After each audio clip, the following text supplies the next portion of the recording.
everyone, and welcome to the second episode of Horizon Europe to Go, live on LinkedIn.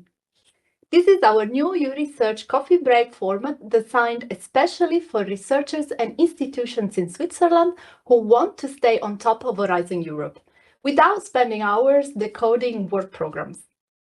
Today, we talk about how to find partners in collaborative projects that deal with artificial intelligence.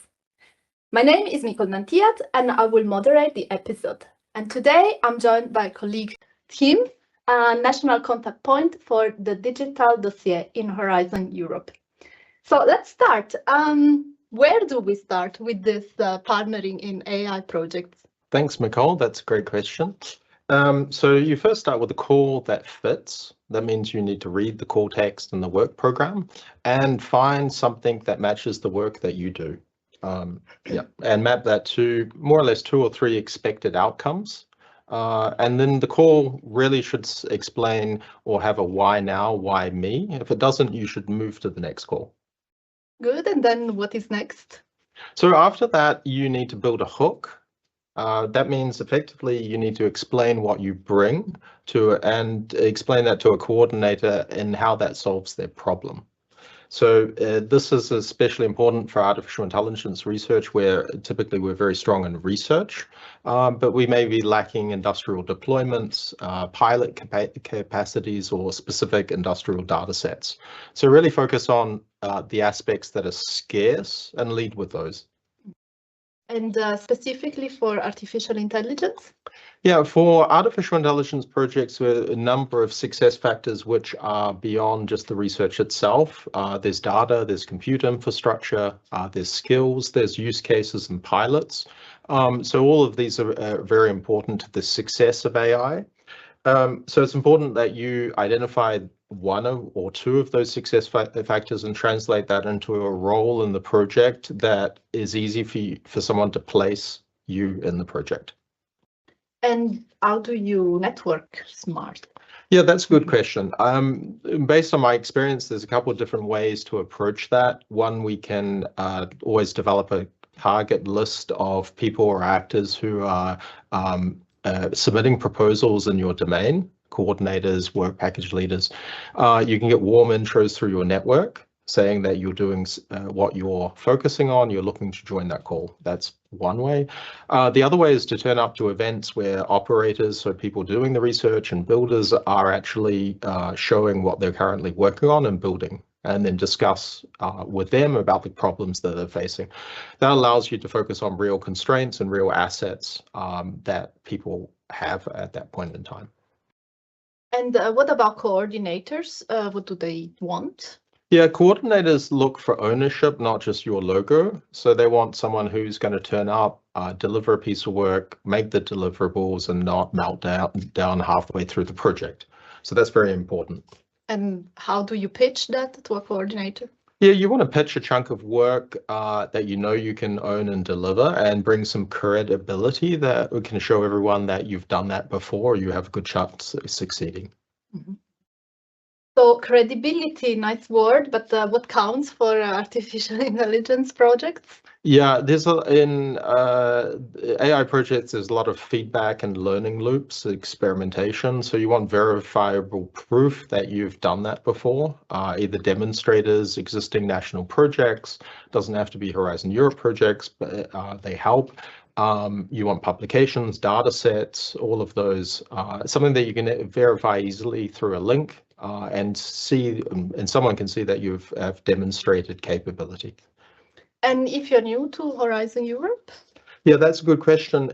If you're new to Horizon Europe, you can always borrow experience from advisors that have done it before. The other option is you can also carry out small projects before jumping into a large international consortium with multiple partners. So you can do a 3 to 6 month pilot project, or you can also use your HPC services for experimentation with AI in your industrial sector. So that's a good way to get started, bring some credibility, and then go ahead into a project. Yes, and maybe also contact Euresearch for some support additional to understand the complexity of these definitely. projects. That's without saying. So then let's talk about data. Why is that so important? So we've shifted a lot to these large-scale data-driven algorithms now, and they consume a lot of data to get the performance that they need. So your project typically won't fail because of algorithms. It could fail because you don't have access to the right data. So it's important that that's identified and clearly articulated inside the project. And what should you show up front? Well, the typical things around governance, access, how it's going to be available throughout the project. Also, validation with end users is important. So if you're dealing with healthcare data, maybe it's hospitals or directly data with the patients. In mobility, it could be people with mobility infrastructure, and that it really shows impactful real KPIs, not just data that's in a laboratory setting. So what should people ask on a first call? Yeah, that's a great question. I'd start with the uncomfortable stuff first, like who's going to coordinate, also which exact call is being focused on. Also, if there's certain gaps in the consortium is also important to know if this is likely to go ahead or not, or if it's difficult to find the gaps, then maybe that consortium is not going to go ahead. And then? Yeah, then you want to have a look at what you can bring to the project. So where you can help. So which work packages don't have a leader, for example. Also, what gaps need to be filled if there's missing partners, use case partners that need to be found. So that's important to contribute early on. And red flags that you want to avoid. Yeah, so if there's no one taking ownership of who's actually going to write and deliver the final proposal, and it's unclear on coordination, then maybe those are red flags that it's going to be a bit chaotic. Not always, but you need to make sure that there's going to be a proposal submitted at the end. So let's quickly talk about ownership. What should a partner aim for? Yeah, I think it's good to aim for work package lead. So owning a piece of work, then you're not a support role and there's less risk of being dropped in the project as it advances. And what should people avoid? So avoiding this as being stuck in a role that you're not really designed for, like dissemination only. Again, there are specialized companies doing that, and it really should focus on where you add value in the project. Mm-hmm. So maybe talking about value and impact, what about intellectual property? Do you need minimum alignment? Yeah, that's a great question. So you should really have a clear exploitation strategy up front with the defined rules up front. Obviously, everyone should have a clear understanding who gets to use what under what terms. So that can all go into what we call consortium agreement.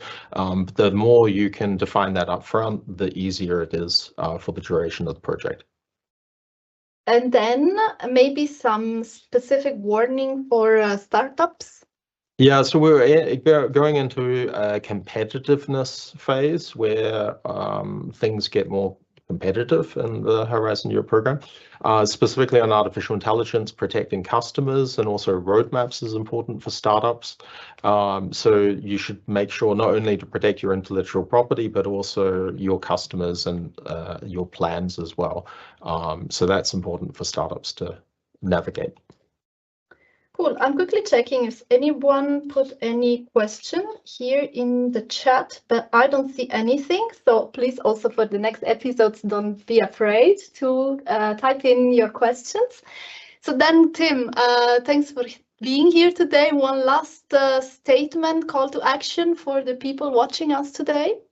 Yeah, if you're interested in finding partners for AI projects, actually Euresearch is hosting an online event on April the 28th, just after Easter. We're coordinating this together with Sweden and Finland to basically bring together companies, startups, laboratories to pitch their project idea, and you'll be able to join that event. If you're interested in finding partners, you can go to the Euresearch website, look at the events, and then register. It's free, and then you can contact us if you have any questions or need any support or assistance.